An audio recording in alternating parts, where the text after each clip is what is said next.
सो developers, आपको पता है कि रिएक्ट राउटर 6 के हमारे सारे के सारे टॉपिक्स एंड फीचर्स कंप्लीट हो चुके हैं, कवर हो चुके हैं। अब हम लोग बात करते हैं कुछ इंपॉर्टेंट इंटरव्यू क्वेश्चन की। वैसे तो हर एक टॉपिक के साथ में मैंने क्वेश्चन डिस्कस कर लिए थे, बट स्टिल मुझे लगा कि कुछ इंपॉर्टेंट क्वेश्चन के ऊपर मैं एक अलग से पार्ट बना देता हूँ, तो मैं ये वाला पार्ट भी बना रहा हूँ। सो सबसे पहले बात करते हैं कि आपसे ये पूछा सकता है कि हम लोग रिएक्ट राउटर को कहाँ पे यूज़ कर सकते हैं। मोस्टली जो डेवलपर होंगे उसका आंसर देंगे कि रिएक्ट जेएस के एप्लीकेशन के अंदर। ये आंसर ठीक है, गलत नहीं है, बट आप इसको थोड़ा सा और एक्सप्लेन कर सकते हो। जैसे कि आप वेब के साथ साथ में सर्वर साइड में भी यूज़ कर सकते हो नोड जेएस के साथ में, और रिएक्ट नेटिव के साथ में भी आप लोग रिएक्ट राउटर का यूज़ कर सकते हो। तो अगर आप ये पूरा आंसर दोगे तो एक अलग इम्पैक्ट पड़ता है, उनको समझ में आता है कि हाँ ये काफ़ी पढ़ के आए हैं। तो उसके बाद में क्वेश्चन पूछा जा सकता है कि लिंक और नैव लिंक के अंदर क्या डिफरेंस होता है। देखो, नैव लिंक के साथ आप लोग कस्टम स्टाइल क्लासेस वगैरह को ऐड कर सकते हो। जैसे कि आपको एक लिंक, आपको पता है कि लिंक और नैव लिंक हमें बेसिकली एक लिंक देने के लिए, जब हमें एक पेज से दूसरे पेज के ऊपर मूव करना होता है, जंप करना होता है, तब हम लोग यूज़ करते हैं। तो उसके ऊपर आप एक्टिव लिंक का फीचर देना चाहते हो, उसको कलरफुल बनाना चाहते हो, होवर वगैरह ऐड करना चाहते हो, तब आप लोग उसकी स्टाइल के लिए लिंक यूज़ ना करके नैव लिंक यूज़ करोगे। ऐसा नहीं है कि लिंक के साथ में आप लोग स्टाइल ऐड नहीं कर पाओगे, यहाँ पे भी कर पाओगे, बट बेसिकली जो लिंक होता है ना उसके साथ में स्टाइल रिकमेंडेड नहीं होती है, बिकॉज उसकी खुद की स्टाइल को, कुछ फीचर को ओवरराइड कर सकते हो। इसलिए हमेशा आपको स्टाइल और क्लासेस वगैरह ऐड करनी हो तो नैव लिंक के ऊपर ऐड कर सकते हो। ये क्वेश्चन इस तरीके से भी पूछा जा सकता है कि अगर आप लोग लिंक के ऊपर स्टाइल वगैरह कैसे ऐड करोगे, तो आप उसका आंसर ये दोगे कि हम लोग लिंक को छोड़ के नैव लिंक फीचर का यूज़ करेंगे अगर हमें स्टाइल्स वगैरह ऐड करनी है तो। बाद में ये पूछा सकता है कि नेस्टेड राउट क्या होते हैं, इसका क्या मतलब है। देखो, नेस्टेड का मतलब क्या होता है, पहले आप ये समझो। राउट का मतलब तो आपको पता है, बिकॉज रिएक्ट राउटर की बात कर रहे हैं हम लोग। नेस्टेड का मतलब होता है एक के अंदर एक, जैसे कि हम लोग बोल देते हैं नेस्टेड लूप, या फिर हम लोग बोल देते हैं नेस्टेड कंपोनेंट। ठीक है, इसी तरीके से होती है नेस्टेड राउट, यानी कि एक राउटिंग के अंदर एक और राउटिंग। मान लीजिए कि आपने एक नॉर्मल राउटिंग बना दी, इस पर काफ़ी सारे पेजेस बनाए, home page, about us page, contact us page. अब चाहते हो कि अबाउट के अंदर आप लोग अंदर से, जैसे कि about company, about profile, about profit, ऐसे कुछ लिंक्स बनाना चाहते हो, तो आप क्या कर सकते हो, उसके अंदर एक और राउटिंग बनाई जा सकती है। ठीक है, और ऐसा नहीं कि दो ही, उसके अंदर एक और राउटिंग के अंदर एक और राउटिंग बनाई जा सकती है। मल्टीपल नेस्टेड राउटिंग भी बनाई जा सकती हैं। ठीक है, सो आपसे ये भी पूछ सकते हैं क्या हम react router multiple nested routing को सपोर्ट करता है। इसका आंसर आएगा यस। और इसके ऊपर मैंने एक अलग से वीडियो बना रखी है, वो काफ़ी लंबी वीडियो थी, बट काफ़ी हेल्पफुल रहेगी आपको समझने के लिए कि नेस्टेड राउटिंग किस तरीके से काम करती है। एक्चुअली पूरी प्लेलिस्ट का लिंक ही डिस्क्रिप्शन बॉक्स में डाल दिया मैंने, अगर आप चाहो तो वहाँ से देख सकते हो। आफ्टर दैट ये पूछ सकते हैं कि 404 पेज होता क्या है। पहले तो ये सुन लो, ऐड कैसे करते हैं, यहाँ पे कोड लिखा हुआ है, बट आपको मैं एक्सप्लेन भी करके दिखाऊंगा। देखो, 404 पेज का मतलब होता है कि जब आपकी एप्लीकेशन में कुछ ऐसा राउट एक्सेस करने की कोशिश करी जाए जो कि एग्जिस्ट ही नहीं करता। मान लीजिए आपकी एप्लीकेशन के अंदर 3 पेजेस हैं, home page, about us page, contact us page. अब कोई आके यूआरएल के अंदर फोर्सफुली यूज़र या फिर XYZ कुछ भी डालने की कोशिश करेगा, वो आपकी वेबसाइट में एग्जिस्ट नहीं करता, तो क्या करोगे, उसके लिए हम लोग 404 एक कॉमन पेज बना देते हैं।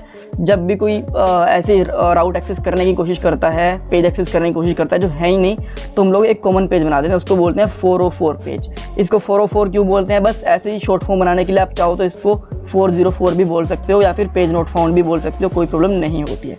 इसके लिए करना क्या होता है, जहाँ पे आपके सारे राउट खत्म हो जाते हैं ना, लास्ट में आपको एक पाथ बनाना होता है स्टार देके। स्टार का मतलब ये होता है कि जब कोई भी राउट मैच नहीं होता तो ये वाला राउट ओपन हो जाएगा। मान लीजिए आपने home, about us and contact us तीनों मेंशन कर रखे हैं, बट एक कोई विजिटर आता है और उसने XYZ डायरेक्टली यूआरएल में एंटर कर दिया, उसको एक्सेस करने की कोशिश कर रहा है, तो वहाँ पे उसको कोई यूआरएल मिलेगा नहीं, लास्ट में स्टार मिलेगा।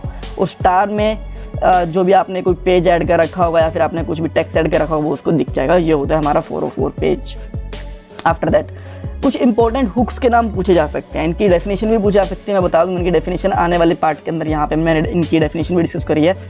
अगर आपसे डायरेक्टली नाम पूछे कि क्या रिएक्ट राउटर के हुक्स होते हैं, आप बोल सकते हो हाँ होते हैं। उनके एग्जांपल पूछे, आप बता सकते हो use param, use search param, use location, use navigation. आपसे ये भी पूछा सकते हैं कि आप कैसे पहचानोगे कि वो एक फीचर है। जैसे कि हम लोग देखो यहाँ पे लिंक इंपोर्ट करते हैं हम लोग, नैव लिंक भी इंपोर्ट करते हैं, तो आपको कैसे पता कि लिंक और नैव लिंक हुक्स नहीं है और यूज़ पैरम्स हुक है। इसका सीधा सा आंसर ये है कि जब भी एक हुक होगा ना, उसके आगे यूज़ लिखा होगा, USE, दैट मीन्स वो हुक है। ये प्री डिफाइंड है हुक्स के लिए। जब भी आपको रिएक्ट जेएस में कोई भी हुक यूज़ करना पड़ेगा तो उसके पहले यूज़ लिखा होगा। ठीक है, सो ये इनके आप कुछ नाम यहाँ पे बता सकते हो। आपसे फिर ये पूछ सकता है कि यूज़ पैरम और यूज़ सर्च पैरम के अंदर क्या डिफरेंस होता है। देखो यूज़ पैरम क्या करता है, जब डायनेमिक यूआरएल बनाते हैं तो उससे कुछ वैल्यू एक्सेस करनी है तो वो करता है। जैसे कि हमने एग्जांपल लिया लोकल होस्ट 300 करके यूज़र 100, यहाँ पे 100, 101, 102 इस तरीके से इनकी आईडी आ रही होगी यूज़र्स की, ठीक है। तो ये आते हैं हमारे, इसको जब यूज़ करना होता है ना 100 को, तो आप क्या यूज़ करोगे यूज़ पैरम। यहाँ पे 100 एक डायनेमिक वैल्यू है। आप यूज़ सर्च पैरम तब यूज़ करोगे जब आपको कोई क्वेरी पैरम एक्सेस करना हो, जैसे क्वेश्चन मार्क करके आईडी यूज़र कुछ भी डाल देते हैं ना, वो एक्सेस करना हो, तो यहाँ पे ID 100 equal to ID equal to 100 एक क्वेरी पैरम है, ठीक है। और वो आप कैसे यूज़ कर सकते हो, कैसे एक्सेस कर सकते हो, यूज़ सर्च पैरम से। यूआरएल से जब भी आपको कोड में डायनेमिक यूआरएल से वैल्यू चाहिए होती है तो आप यूज़ करोगे यूज़ पैरम। जब भी आपको यूआरएल से क्वेरी पैरम चाहिए होती है आप यूज़ करोगे यूज़ सर्च पैरम। फिर ये पूछा जा सकता है कि ठीक है ये बताओ कि आप लोग एक बटन के ऊपर पेज को रीडायरेक्ट कैसे करोगे, लिंक के ऊपर तो हम लोग कर लेते हैं। देखो इसका सिंपल सा आंसर है कि आप लोग यूज़ नेविगेशन, देखो यूज़ नेविगेट करके जो यूआरएल होता है हुक होता है उसका यूज़ करोगे और यहाँ से उसका नेविगेट करोगे किसी भी यूआरएल के ऊपर जहाँ पे भी चाहते हो। एक बटन क्लिक पे उन्होंने सिंपल आंसर दिया हुआ है, ठीक है। आफ्टर दैट एक देखा जाता है कि हम लोग लिंक यूज़ करते हैं, बट ऐसा हमारे पास HTML में एक href जिसको हम लोग एंकर टैग बोलते हैं वो भी तो होता है, वो क्यों यूज़ करते हैं, लिंक टैग यूज़ क्यों करते हैं। एंकर टैग भी यूज़ करोगे तो कोई प्रॉब्लम नहीं आएगी, बट ये होगी आपकी एप्लीकेशन रिफ्रेश होगी। But in case of link आपकी एप्लीकेशन रिफ्रेश नहीं होगी, ये पूछा जा सकता है। अब लास्ट क्वेश्चन, और काफ़ी लोगों को इसका आंसर समझ भी नहीं आता, थोड़ा कंफ्यूजिंग होता है, बट स्टिल मैं आपको एक्सप्लेन करने की कोशिश करता हूँ, डिटेल में बताता हूँ मैं।